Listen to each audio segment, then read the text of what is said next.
محمد صلی اللہ رسول الکریم بسم اللہ الرحمن الرحیم رب اشرح لی صدری ویسر لی امری واحلل عقدۃ من لسانی یفقہوا قولی صدق اللہ العظیم۔ معزز خواتین و حضرات، آج پاکستان کا آئین، وزیر اعظم کا حلف، پاکستان کے 22 کروڑ عوام اور پاکستان میں نافذ العمل تمام قوانین دو چیزوں کے سامنے ہار گئے۔ ایک انگریز سرکار کا 1954 میں نافذ کردہ آفیشیل سیکرٹ ایکٹ اور دوسری CIA۔ پاکستان میں وزیر اعظم عمران خان کو اتارنے کے بعد اس کو براہ راست کسی عدالت سے اس جرم میں سزا دلوانے کا یہ پہلا موقع ہے کہ جو امریکہ بہادر اور CIA کی گستاخی کی سزا تھی۔ اس سے پہلے پاکستان میں اگرچہ کہ امریکہ نے CIA کے ذریعے اور خود براہ راست بھی بے شمار ایسی حرکات و سکنات کی ہیں اور ایسے کام کیے ہیں کہ جو پاکستان کی خود مختاری اور بالادستی کے خلاف تھے، لیکن اس میں اس کو سامنا نہیں کرنا پڑا تھا، اس کا کھرا جسے کہتے ہیں پنجابی میں نہیں ملتا تھا۔ لیاقت علی خان کی شہادت ہو، بے نظیر کی شہادت ہو، ذوالفقار علی بھٹو کو ایک خاص مقدمے کے اندر جو کہ قتل کا مقدمہ تھا اس کے اندر ان کو پھانسی کی سزا دلوائی گئی ہو، یہ تمام چیزیں جو تھیں ان کے کہیں نہ کہیں نشانات جو تھے وہ ملتے تھے، لیکن بڑی آسانی سے اس کا انکار کیا جا سکتا تھا۔ لیکن پاکستان کا نہیں بلکہ پاکستان ہی نہیں بلکہ دنیا پوری کے CIA کے جتنے بھی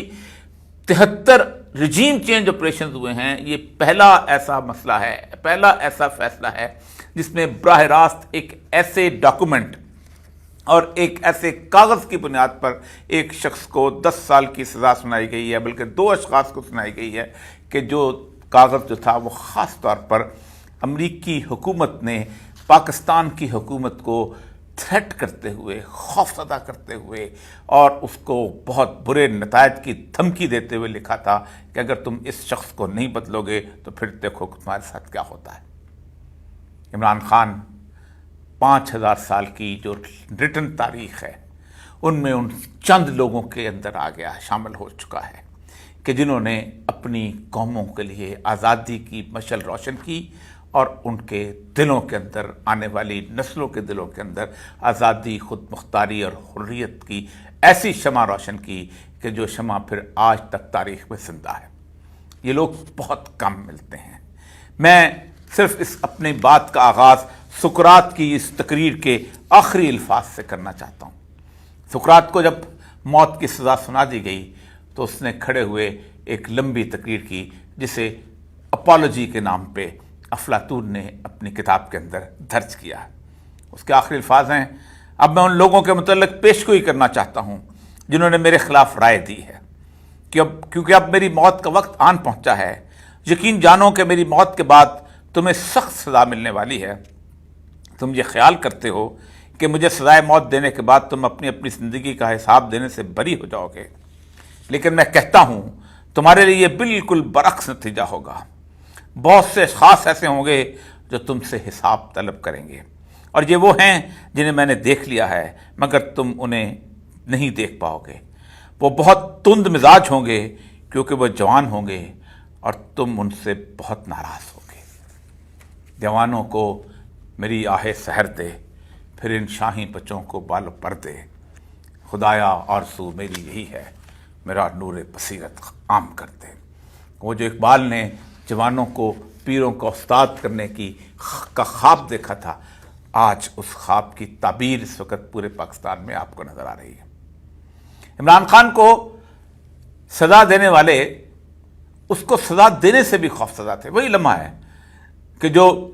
اس وقت لاتمیر اور ریڈے کو سزا دینے والے کہتے ہیں کہ تم تو مجھے سے زیادہ خوف زدہ لگ رہے تھے۔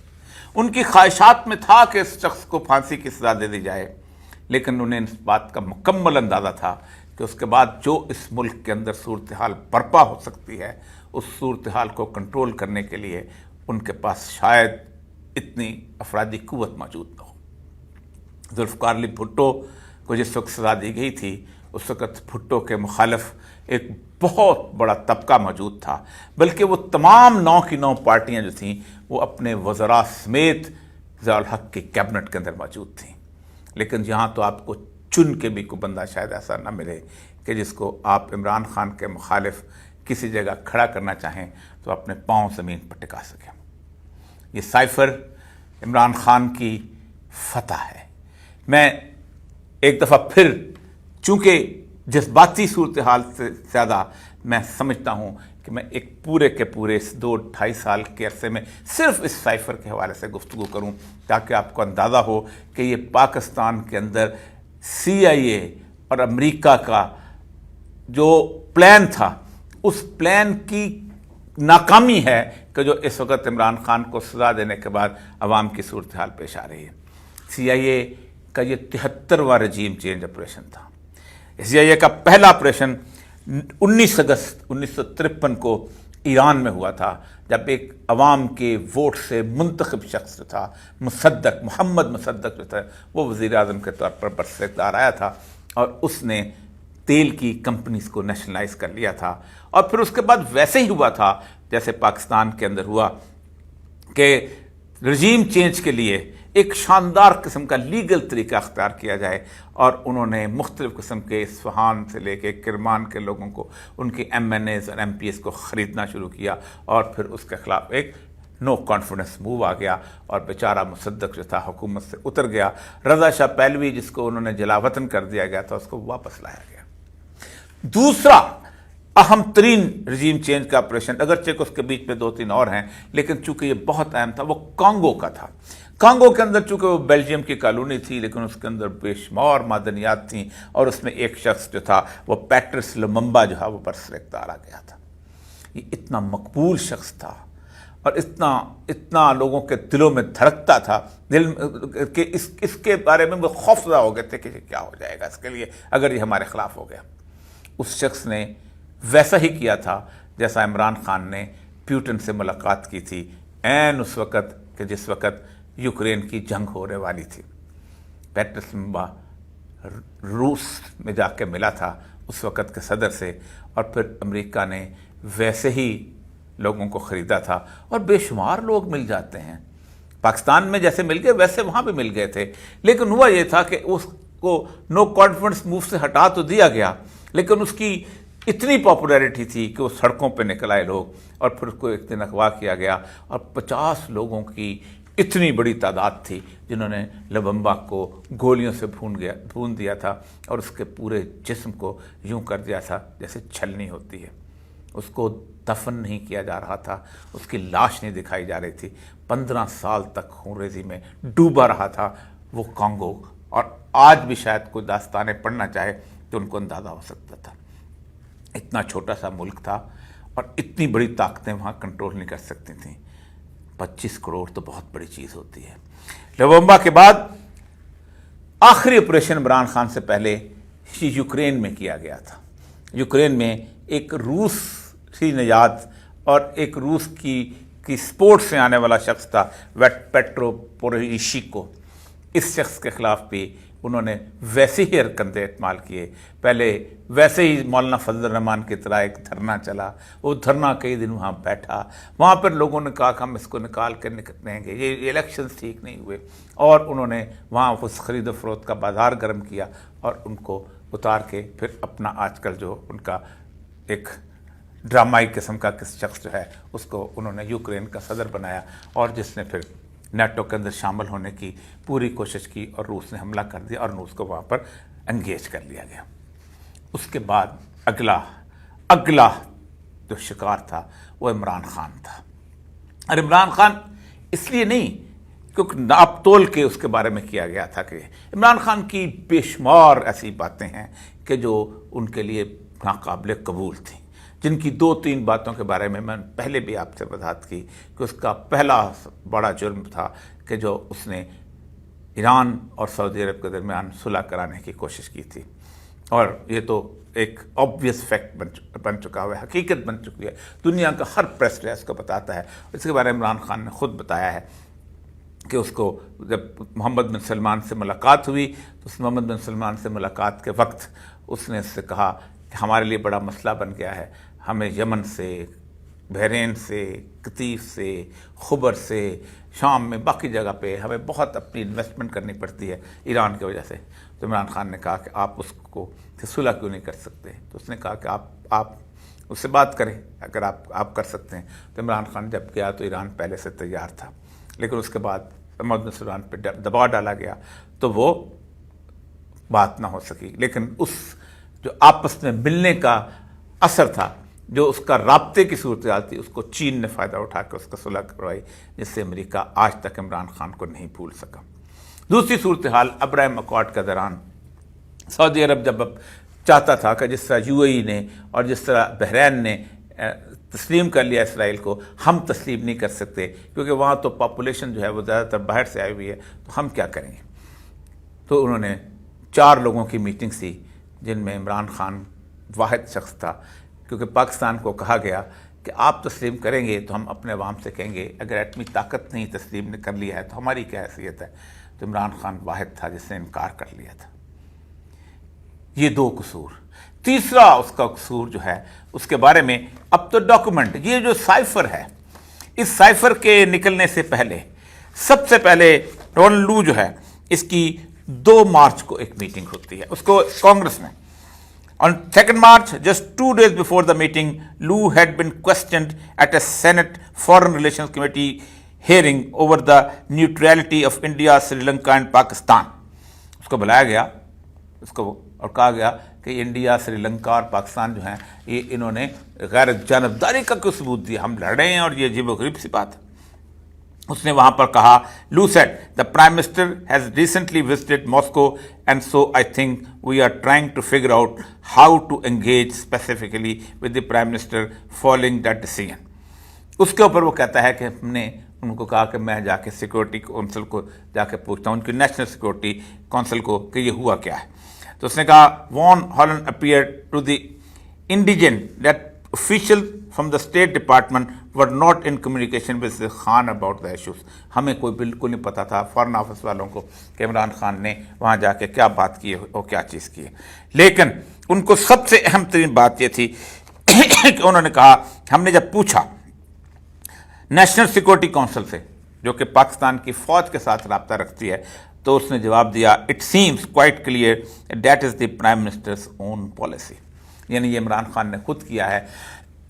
پاکستان کی انتظامیہ، پاکستان کی اسٹیبلشمنٹ اس کے ساتھ نہیں تھی، بالکل مکر گئے اس معاملے کے اندر کہ جو ان کے، حالانکہ وہ خاص طور پہ اس کو یہاں سے بھیجا گیا تھا. فارن آفس میں سمری تیار ہوتی ہے، 1 سال پہلے میٹنگ تھی، اور میٹنگ جو تھی اس کے منٹس جو تھے اس وقت سے بننے شروع ہوئے تھے جبکہ بیجنگ میں اولمپکس ہوئے تھے. وہاں پر جو وزٹ ہوئی تھی وہاں پر یہ طے ہوا تھا کہ انہوں نے جانا ہے، پرائم منسٹر نے ملنا ہے وہاں جا کے عمران خان نے اس کے ساتھ، پیوٹن کے ساتھ، اور 1 سال پہلے طے ہوا تھا. اور لیکن یہاں سے کہا گیا کہ اس کی اپنی پالیسی تھی اس لیے وہ چلا گیا. لیکن جس کے بعد جو خوفناک فکرے ہیں، جو سائفر آپ کے ساتھ ابھی چل رہا ہے، یہ اس کو دیکھیے. کوئی یہ سائفر جو ہے یہ ہم نے تو چھپا کے رکھا ہوا تھا، لیکن اس سائفر کو پھر انٹرسیپٹ نے اس کو باقاعدہ لیک آؤٹ کیا اور اس نے کہا کہ اس کے سورس جہاں سے مجھے ملے ہیں وہ خالصتاً پاکستان کی اسٹیبلشمنٹ کے سورس ہے، مجھے کسی پرائیویٹ آدمی نے نہیں دیے. ڈونلڈ لو نے کہا I think if the no confidence vote against the prime minister succeed all will be forgiven. اگر اس کے خلاف، جو پرائم منسٹر کے خلاف اگر یہ ووٹ آف نو کانفیڈنس جو ہے سکسیڈ کر گیا، اگر یہ ہٹ گیا تو ہم آپ کو معافی دے دیں گے. کیا بات ہے.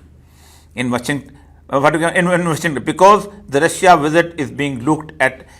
as a decision by the Prime Minister. Lou said according to the document, otherwise he continued I think it will be tough going ahead. یہ اگر ایسا ہوا تو اپنا یہ بہت مشکل بات ہوگی ہمارے لیے. Lou warned that if the situation wasn't resolved, اگر یہ مسئلہ حل نہ ہوا، Pakistan would be marginalized by its western allies. Marginalise کہتے ہیں وہی بات جو مشرف نے کہا تھا، ہم تمہیں پتھر کے زمانے میں پھینک دیں گے اگر تم نے ایسا کیا. یہ وہ صورتحال ہے جس کے اوپر پھر اس نے آگے اسی لیٹر کے اندر the relationship could go back to normal. I would argue that it has already created a dent in the relationship from its perspective. تو اس نے کہا، اس نے اسد مجید نے، کہ آلریڈی ڈینٹ تو پڑ گیا ہے، تو جیسے ہمارے فارن آفس کا. یہ ہے اصل کہانی. اس کہانی کے بعد عمران خان صاحب کو اتار دیا گیا، لیکن غصہ بہت سخت غصہ ایسا تھا کہ جس کا کوئی جواب نہیں بنتا. غصہ ایسا تھا کہ ہم اس شخص کو نکالتے ہیں، اس اگلے دن وہ پاکستان کے دلوں کی ایسی دھڑکن بنتا ہے کہ ہم اس کا تصور نہیں کر سکتے. امریکہ جس چیز سے کانپتا ہے وہ صرف ایک چیز ہے، اور وہ ہے کہ جس جگہ وہ جائے وہاں کی پبلک کو دبانے کے لیے وہ جس مشینری کو استعمال کرتا ہے وہ مشینری اس قابل نہیں ہوتی کہ پبلک کو دبا سکے. ایران میں 23 سال انہوں نے مصدق کے بعد دبانے کی کوشش کی، لیکن جب امریکہ کے خلاف نفرت پیدا ہوئی تو نفرت اتنی شدید تھی، لوگوں کے دلوں میں اتنی نفرت تھی امریکہ کے خلاف کہ جس وقت وہ ایمبیسی کے اوپر جا کے وہ چڑھے ہیں تو آج 40 سال گزرنے کے بعد بھی امریکہ تمام تر کوششوں کے باوجود، تمام تر انڈر ہینڈ قسم کی باتوں کے باوجود، عراق اور افغانستان میں ایک دوسرے کے ساتھ تعلقات ٹھیک کر کے ان کے ساتھ اکٹھے کام کرنے کے باوجود آج تک ایران کا کوئی لیڈر اس قابل نہیں ہو سکا کہ امریکہ کے نام کا زندہ باد کا نعرہ ایران میں لگوا سکے. حالانکہ افغانستان ایران کو پوری کی پوری انہوں نے لیوریج دی اس کے عراق کے اندر، اور انہوں نے ساتھ مل کے افغانستان کی جنگ لڑی، لیکن ایسا نہیں ہو سکا. اسی طرح لیٹن امریکہ کے ممالک، چلی لے لیجیے،